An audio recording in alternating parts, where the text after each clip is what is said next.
Hello everyone, I'm Sheriff Wayne Ivey of the Brevard County Sheriff's Office, and you're watching Truth Be Told.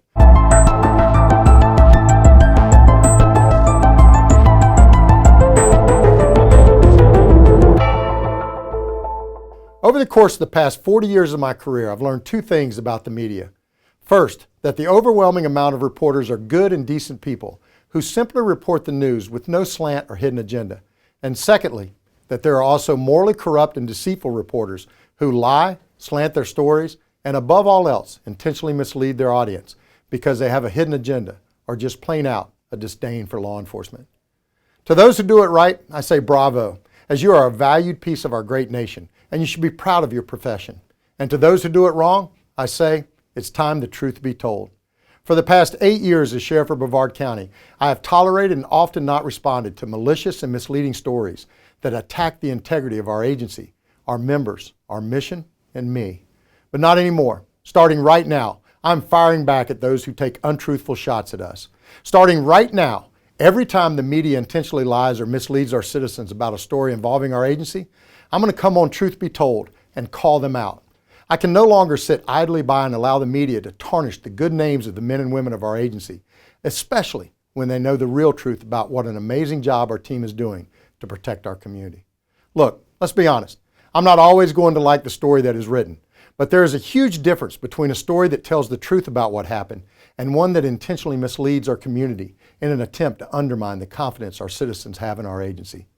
If we mess up, then by all means we deserve a story that says we messed up. But 99% of the time we do it right, and yet some in the media will mislead the public with their agenda-driven story to make our citizens think we did it wrong. In fact, ask yourself this. When is the last time you read or saw in the media something positive about what a law enforcement officer did? We save lives every day. We protect schools every day. We rescue pets every day. And I'll bet you can't tell me the last time you heard about any of that from the media. Why? Because apparently heroics, integrity, and professionalism don't sell papers. So starting tonight, if a news outlet lies or misrepresents the truth to our citizens, I'm going to call them out while also sharing with the public what really happened so everyone can see firsthand the truth about the incident and how a select few media outlets don't let facts get in the way of a good story or a good headline. In fact, in the coming week, I'm going to show our citizens the whole truth about Gregory Edwards, and not just the extremely slanted version that the Florida Today has written no less than 50 articles about, when they could have simply told the truth in one article alone, especially since they had all of the facts. But hey, again, why let facts and evidence get in the way of a good story? Now, to set the stage, I'm going to start out by showing you the true level of deceit that the Florida Today actually possesses by playing a video that was recorded in my conference room during an interview I did specifically at the request of the Florida Today several years ago. Since becoming sheriff, I've always had a member of our team openly record any interviews I do with the media to make sure that I'm not misquoted or what I said taken out of context. In this particular case, the Florida Today was invited to my office and told that I was going to have the interview recorded so they could have a copy of it and thereby stop asking me the same questions over and over again through repeated calls for interviews on the same subject. Well, apparently, reporters don't like being recorded themselves, and as you will see during the video I'm about to play, they also apparently forget they are being recorded, as Bobby Block, the watchdog editor for the Florida Today, boldly brags about what happens if someone refuses to speak with them. So I'll do go it ahead, sure. way. After the Katrina, wrote a book about Katrina, and the guys at the Department of Homeland Security said to me, "Gosh, it was really interesting. The people who spoke to you got a real fair shake, and the guys who didn't got nailed." Mm-hmm. And I said, "Well, I don't know, duh. You're always going to be better off talking to the reporter."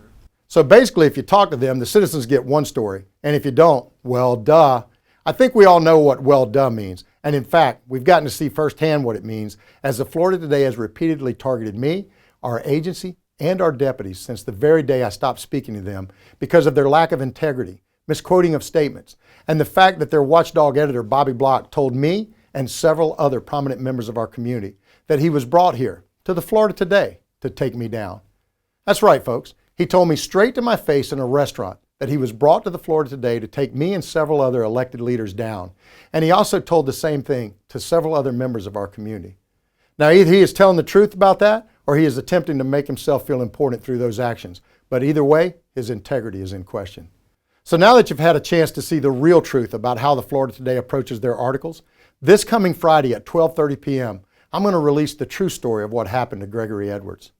Over the course of the past 22 months, the Florida Today has intentionally misled the public about Edwards' death while suggesting that our deputies were responsible, when they knew all along that was just not true.